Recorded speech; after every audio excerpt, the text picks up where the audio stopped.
Put it on. I had a little bit of a scuffle with him. I was like, she's the most important suffrage buried here. Now it says she was buried in California. That is true. She died in 1974. 20 years later, her family decided to move her body back and didn't change the stone. It happens. She had no descendants, no kids, never married.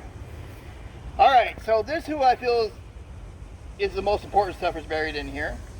Through 1914-1915, league membership was up to 3,500. That is a huge number, making it the largest suffrage league in the state, and that was at 1914, only 4 years after it was created. Amazing. 1914, 1950 were years of expanding and continued education for the league. The league had its own library on Granby Street, as well as suffrage school, which helped build new parts of the city, preventing a white slave trade. Women. Meetings were held once a week in the green room at Lynn Haven Hotel. May 2nd was designated as National Suffrage Day and was observed right through 1920. The league believed in educating women and people in their homes, churches, and private gatherings, not out on the streets. They believed education was better than protest, though they did on a regular basis send letters to congressmen and senators trying to get them to support the vote. For Maud Jamison, just like Pauline Adams, this was not good enough, and believed protest and action was the way to secure the vote. She had the same beliefs as Pauline Adams. They were actually good friends. I don't know if you guys heard that or not. They were both part of NWP from Norfolk.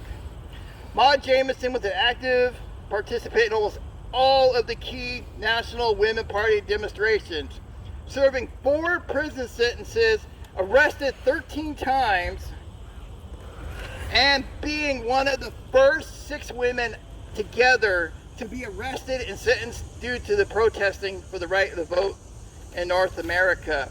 Her and 5 other women were arrested at the same time. First time in the history of North America where a suffrage was arrested.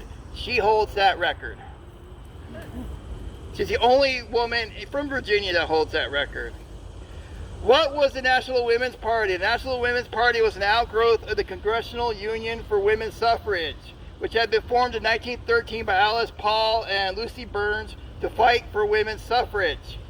The National Women's Party broke from the much larger National American Women's Suffrage Association, which was focused on attempting to gain women's suffrage at the state level. The NWP prioritized the passage of a constitutional amendment ensuring women's suffrage throughout the United States. But what was the difference between the NWP and the Equal Suffrage League? NWP believed in protests and militant actions to get the vote, while the League believed their members should act like proper women. A school teacher and businesswoman, Jamison came to Washington, D.C. in 1916 as a volunteer worker for the NWP. She was the first of 12 women to become silent sentinel picketers who on January 10th, 1917 protested President Woodrow Wilson's refused to support a federal suffrage amendment. 12 members of the Congressional Union for Suffrage Women gathered together in formation outside the group's headquarters, then with banners held high, marched 3 blocks to the White House gates. There they would split into 2 groups of 6, taking up their posts along the fence next to each of the 2 entrances. Because you know how the White House has the driveway that does a loop? You have to go in and out either one. So they put 6 women at each gate. They do this for a reason. We're going to discuss that too. Later in the day, they would be relieved by 12 other troops. They usually did 4-hour shifts. True to their pledge to be silent sentinels, they let their banners speak for them. In response to the meeting they had the day before, in which President Wilson refused to endorse the Susan B. Anthony amendment, what did the Susan B. I know the League knows this already. What did the Susan B. Anthony amendment become? Anybody? League? 19th Amendment. It was the name before it became the 19th Amendment. Most amendments and bills have a certain name. And since Susan B. Anthony is a pioneer of suffrage years before, she never lived to see women get the right to vote. That's what it was named after, because she was already passed by then. All right. So, he could not enter or leave the White House without seeing a banner reading, "Mr. President, what will you do for women's suffrage?" The pickets were there daily from 9 to 5:30 p.m., regardless of weather or heckling by the public. After the U.S. entered into the World War in 1917, Jamison was one of 12 suffragists arrested on June 25th, and among 6 suffragists tried on June 27th in police court in D.C. On August 28th, she was arrested again and sentenced to 30 days. I am going to butcher this name, Occoquan Workhouse in Lorton, Virginia, on October 6th, the last day of the War Emergency Session. She again was arrested with 10 other women, tried 2 days later, and then arrested again under a suspended sentence. Okay, so what happened is, as soon as these women were arrested, most of the time they were let go by the judges. What do you think they did as soon as they were let go? They went right back to the White House. I mean, literally, they walked out of the police station and walked right back to the White House and started holding up signs again. Every single one of them. If you have a weak stomach, the next part is not for you. Just giving you a warning. 41 suffragists, including Maud, were arrested in a mass roundup of suffragists. It started when the NWP started their picket marches from their headquarters located 3 blocks from the White House. The pickets marched from the headquarters in 5 groups. Each group had 12 people. As fast as one was hauled off to the police station and motor patrol wagons, another group would set up in front of the White House. And every time one group was arrested, another marched the 3 blocks, got in front of the White House, held up their signs, they were arrested, and another group came. And 41 of all were arrested. All right, President Wilson was motoring when the demonstration started and ordered all to be arrested. As he returned, as the last arrests were being made, entering the White House through an unpicketed gate, he smiled and said, well, that's better. He hated suffrage so bad. The 41 protesters who were all arrested were all found guilty of blocking traffic and not on protesting. All right, so we have the Black Lives Matters protests right now. What are they getting arrested for? Blocking traffic. History repeats itself almost every 100 years.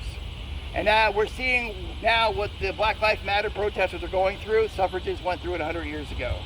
So history does repeat itself.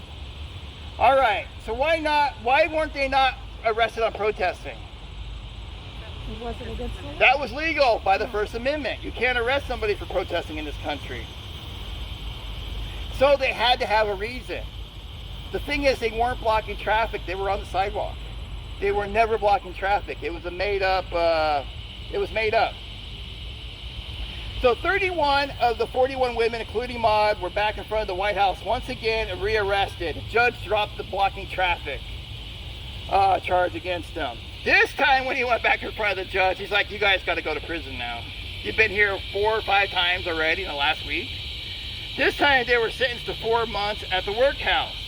On November 14th, 1917, a group of suffragists were brought to the workhouse. They were made to wait for hours before meeting with Superintendent Whittaker. When he arrived and found all the women still dedicated to their cause, he ordered a mass of guards to drag the women off to their cells by their hair. They were brutalized. Executive member of the National Women's Party, Dora Lewis, was thrown into a cell where her head struck an iron bed and she lost consciousness. Alice Cuso, who shared a cell with Dora Lewis, was so distraught at the sight of her cellmate's body that she suffered a heart attack later that night and died in the morning.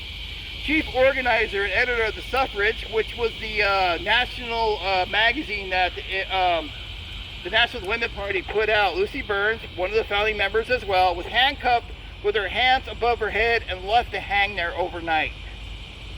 The image of Burns behind the bars at the workhouse became an icon for the Night of Terror, which it became officially known in the papers.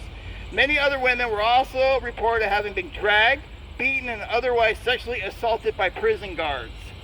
Maud was thrown on her bed while 2 guards beat her for 15 minutes and then moved on to the next cell. After this became a massive story in the newspapers, what do you think President Wilson did? He pardoned them because the press was all over him. And what do you think the suffragists did? Nope, they stayed there and finished their sentence. They refused to leave, even if they were pardoned. So, but the damage was done. The press was officially on the suffrage side as well as most of the country. When you hear stories of women being raped and beaten and dragged by their hair, the public is going to show sympathy. They're not going to allow that. The following year, with the amendment still stalled in the Senate, Maud Jamison was arrested with others for building watchfires of freedom on the sidewalk in front of the White House, where they were burning President Wilson's speeches on democracy in Europe. She was among those detained overnight before trial and was sentenced to serve 5 days in D.C. jail. He was talking about how, you know, the U.S. is the greatest democracy in the world and stuff, and the women are like, where's our democracy? Why can't we vote?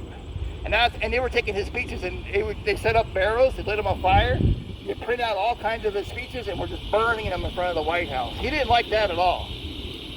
When the demonstrations and other stalwart services on the picket lines ended, Jamison became assistant in the Treasury Department at NWP. Little was known about her life after this, except in the last year of her life, she ended up in California. We do not know why, and she died alone in a boarding house, all by herself.